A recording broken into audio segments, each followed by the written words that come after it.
जो इस हिंदुस्तान का भूमिहीन होगा उसको हम 2 एकड़ भूमि दिलाने का काम करेंगे।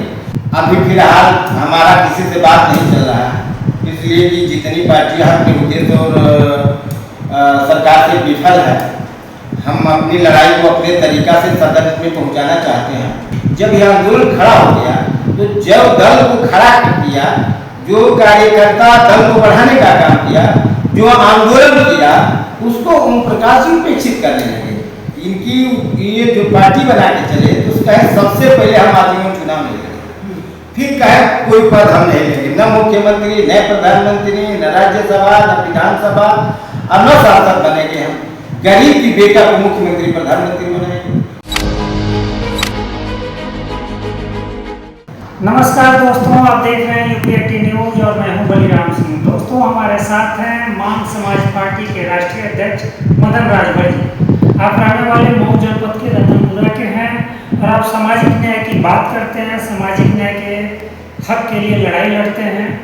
आप सब जानेंगे कि 2027 के चुनाव में आपकी पार्टी आप किस ओर है, भाजपा गठबंधन के तरफ या समाजवादी पार्टी के गठबंधन के तरफ। मदन राजभर जी, आपका बहुत बहुत स्वागत है।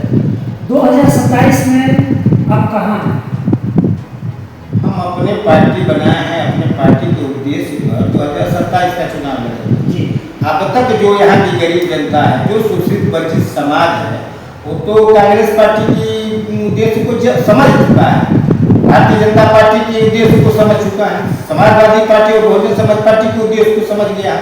अब तो हम अपने उद्देश्य से, हम अपने विचारधारा से, अपने सिद्धांत से पार्टी बना के आए हैं, तो जो हमको पसंद करा वही मेरे साथ जुड़ने का काम करेगा। अब तक जितने पार्टियां का हमने नाम दिया आपसे, सब लोग ठगने का काम किए हैं।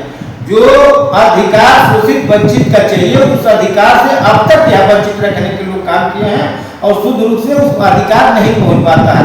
इसलिए मैं पार्टी बना के आज समाज में, गरीब समाज में घूम रहा हूँ कि जो शोषित वंचित समाज है, उसकी जो लड़ाई सदन तक नहीं पहुंची है, जो अधिकार से वंचित है, उसकी अधिकार को दिलाने का काम करेंगे। क्या मांग है?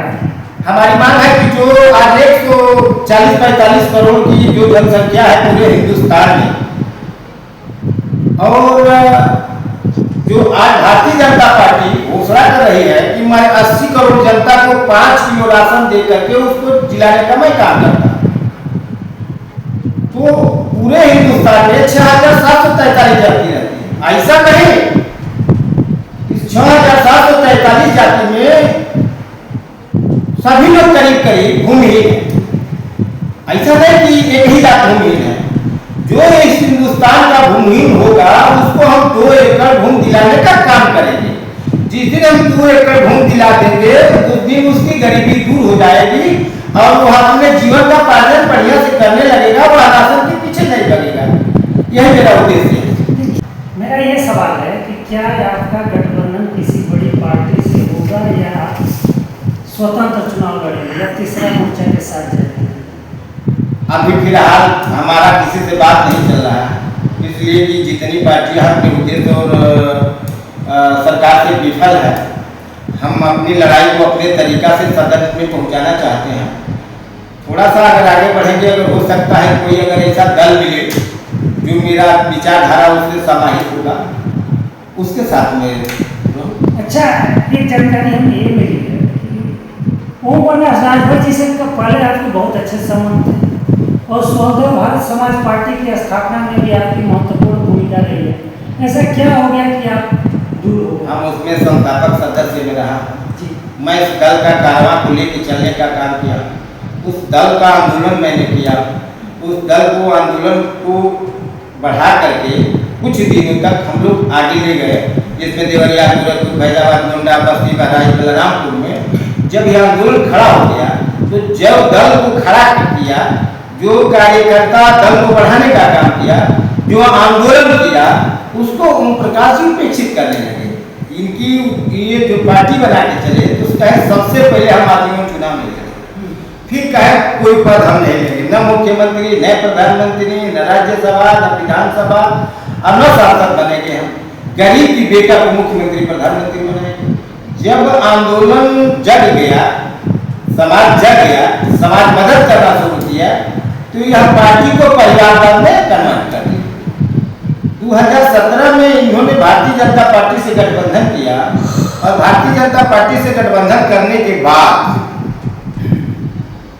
जो इन्होंने कहा था कि हम आजीवन चुनाव नहीं लड़ेंगे, गरीब की बेटा को मुख्यमंत्री प्रधानमंत्री बनाएंगे, तो इनको भारतीय जनता पार्टी में 8 सीट दिया था। 8 सीट में ये सब बेच दिए।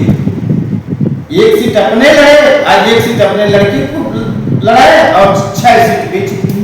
वही हाल 2022 में समाजवादी पार्टी के साथ गठबंधन किए हैं।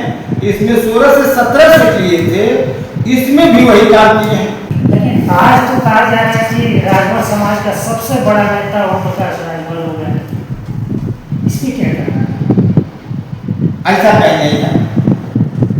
समाज इनकी विचारधारा को जान लिया। समाज अगर इनके साथ रहता तो बांसडी में ये लड़े थे 2017 में, इनका लड़का लड़ा था, हार गया।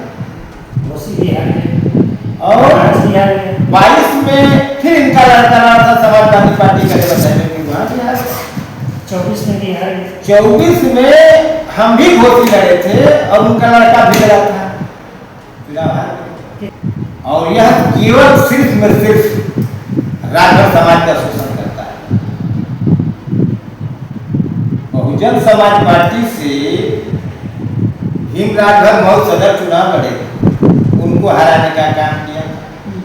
सुखदेव जी को हराने का काम किया था, रामचंद्र को हराने का काम किया था, रामाशंकर विद्यार्थी को हराने का काम किया था, और अभी 2022 में अनिल राघव को भी हराने का काम किया था।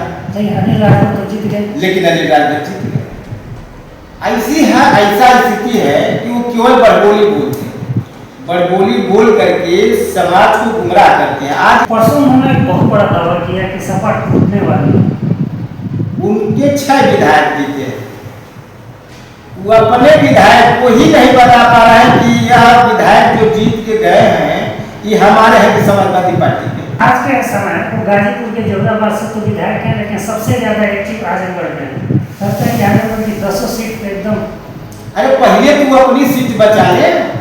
पूर्वांचल का कोई ऐसा सीट नहीं है जिससे लड़के जीत के सदन आ जाए, कोई ऐसा सीट पूछिएगा। चर्चा है कि चुनाव थोड़ा पहले हो सकता है, उसमें हम पीछे नहीं रहेंगे। हमारे पास तमाम पहलवान मेरे साथ हैं जो निगोटा बांध के तैयार, चुनाव लड़ने के लिए तैयार है, तो चुनाव लड़ा देंगे। तो दोस्तों, आपने सुना मदन राजभर जी को। आपने कहा कि हम लंबोट बांध करके 2027 के विधानसभा चुनाव के लिए मैदान में तैयार हैं। आप